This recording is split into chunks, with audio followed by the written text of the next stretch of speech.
While watching my kids, my MIL took them to get haircuts without asking, then sent me a text. Don't worry, they finally look like real boys now. I showed my husband and he said, it's just hair. I didn't reply, I just called the salon and booked an appointment for myself. What I did with my hair made headlines in our neighborhood. But it's what I wrote on the mirror in her bathroom that had her calling in tears. I'm a mom.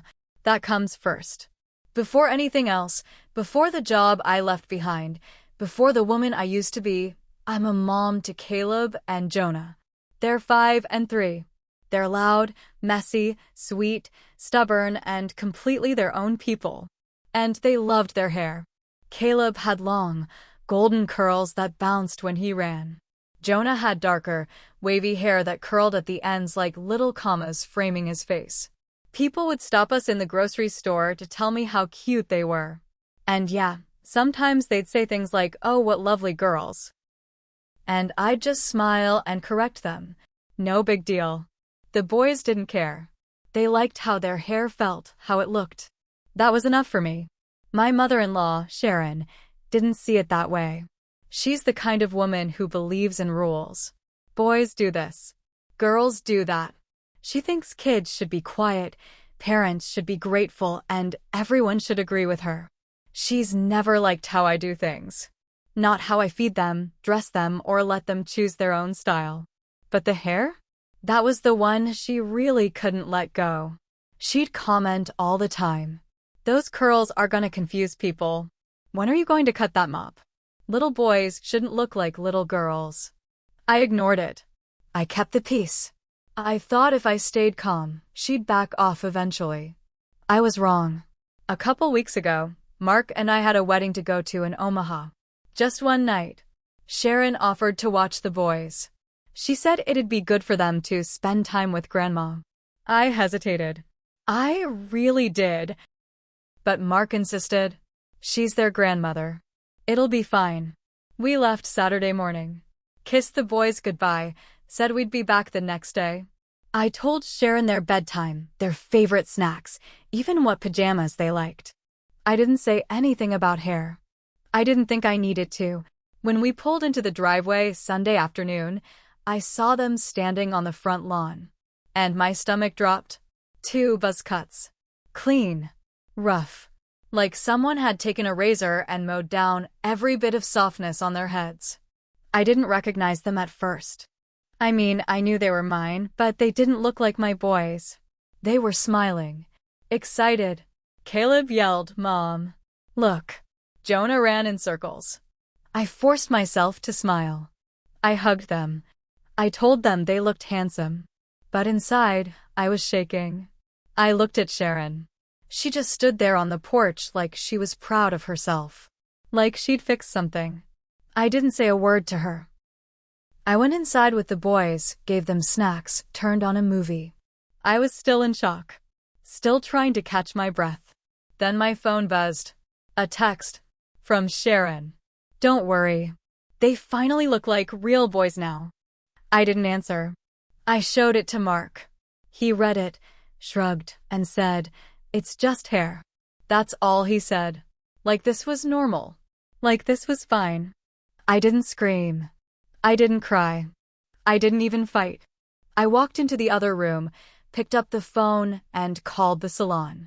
I said I needed the first appointment they had the next morning. They asked what I wanted done. I said, something drastic. The next morning, I dropped the boys off at daycare like usual. No one said anything, but I caught a few looks. People noticed the change. I didn't explain. I didn't feel like I owed anyone that. I got to the salon at 10 a.m. sharp. My stylist, Amy, raised her eyebrows when she saw me. "Wow, you okay?" she asked. I sat down in the chair and looked at myself in the mirror. "I want it gone," I said. "All of it?" she asked, her voice low. I nodded. "Every inch. And I want it shaved on the sides. Leave a streak down the middle. Dye it black and red. I want it to look angry." She blinked. "You sure?" "Absolutely."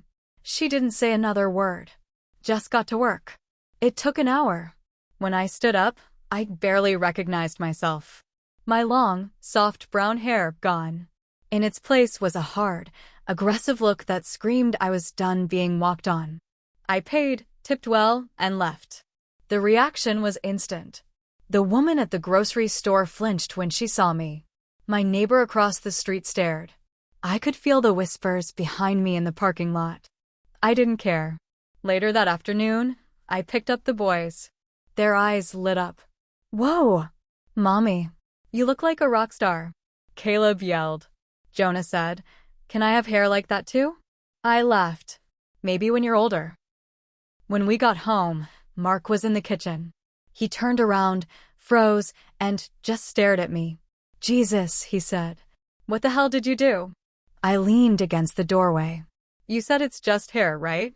His face twisted. "You're making a scene." "No," I said. "Sharon made a scene. I'm just making sure everyone knows how serious it was." He shook his head. "You're being dramatic." That's when I snapped. "I told you I didn't want her crossing lines. I trusted her with our kids. And she humiliated them, and me. She didn't just cut their hair. She erased their choices. And you? You did nothing." He went quiet. But his jaw clenched, and I could see he still didn't get it. That night, I waited until everyone was asleep. I knew Sharon had her weekly church group the next morning. She'd be gone by 7.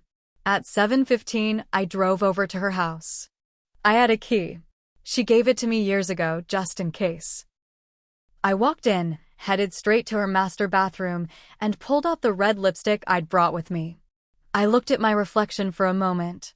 This version of me looked fierce. Tired, yes, but powerful. Then I uncapped the lipstick and started writing on her mirror. Simple words. Nothing loud. No curse words. Just the truth.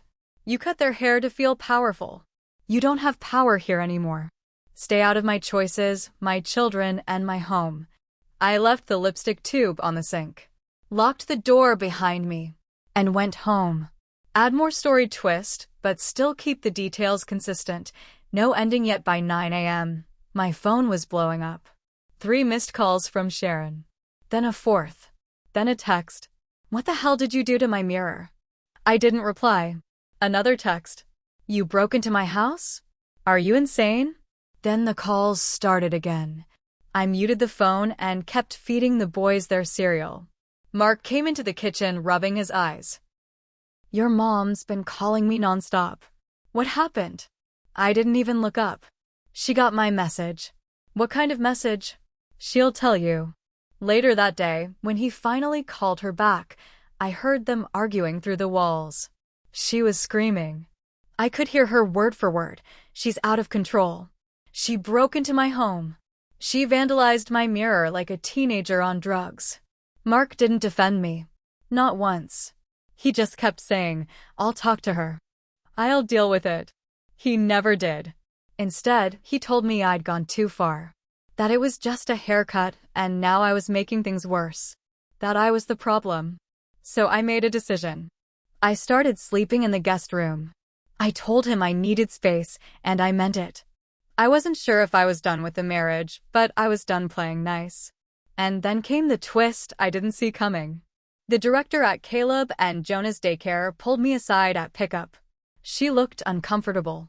I didn't want to bring this up, but Sharon stopped by here this morning. My stomach dropped. She said she was picking up the boys. Told one of the new staff she was their grandmother and had your permission. She what? She left before we could do anything. We didn't release them to her, of course. But we're updating our policy immediately. I couldn't breathe. I felt like I'd been hit. She tried to take my kids. Without permission. After everything. I called Mark. Told him what happened. He sighed. "Okay, she shouldn't have done that," he said. "But maybe she was just trying to make peace. Maybe if you talked to her." I hung up on him. Then I called a lawyer. I needed to know my rights. I needed to know what I could do to keep Sharon away from my boys. And honestly, I needed to know where I stood with Mark. Because it was becoming clear I didn't have a husband. I had a silent bystander. The lawyer listened quietly while I told her everything. The haircut, the text, the mirror, the daycare stunt. She nodded. You have a few options. She's not their legal guardian. If she ever tried that again, you could press charges. I'd recommend you consider a formal no-contact order. And she hesitated. What? If your husband doesn't back you up, this is going to get harder. I knew she was right. That night, I told Mark we needed to talk. I laid it all out, what she did, how he ignored it, how I felt betrayed by both of them. He didn't get it. I think you're overreacting, he said again. You let your emotions take over. You broke into her house, wrote on her mirror like a teenager. You shaved your head, and now you want to get lawyers involved. Yes, I said, because you won't protect our kids. So I will. He threw up his hands. She was wrong, okay? But this? You're going nuclear. She tried to take our kids out of daycare without my consent. That was a misunderstanding. She lied to the staff and tried to take them, I snapped. You weren't there. You're never there when it matters. He stared at me for a long time, then said something I won't forget. You've changed. I laughed once, bitter. No. I just stopped being quiet. I filed the paperwork for separation the next day. I didn't tell him right away. I needed to get everything in place. Talked to the daycare. Changed emergency contacts. Let my friends know what was going on. I leaned on them more than I thought I ever would. 2 weeks later, Sharon sent an email. A long one. Said she was deeply hurt that I'd turned the boys against her, that she'd only wanted to help them find themselves. She ended it with, I did what any good grandmother would do. I didn't reply. Instead, I printed it out. I mailed it back to her ripped into pieces, each word torn apart, and with it, I included a photo of Caleb and Jonah smiling again, this time after I let them pick out hats they loved and temporary hair dye from the drugstore. One had blue streaks. One had green. I didn't need to say a word. Mark moved out 2 months later. Tried to play the victim in front of friends. Claimed I spiraled, that I got obsessed with control. But people had seen it all unfold. The way Sharon hovered. The way Mark never spoke up. The new version of me with short, fierce hair and 2 kids clinging to my sides with pride in their eyes. Some friends pulled away. Others leaned in closer. Sharon never came near us again. I didn't need revenge in flames or fire. I didn't need screaming matches or cops or courtroom drama. All I needed was to show her and him that I wasn't going to let anyone else decide who my kids should be. Not anymore. And when people in the neighborhood ask what happened, I just smile and say, it started with a haircut. And that's all they need to know.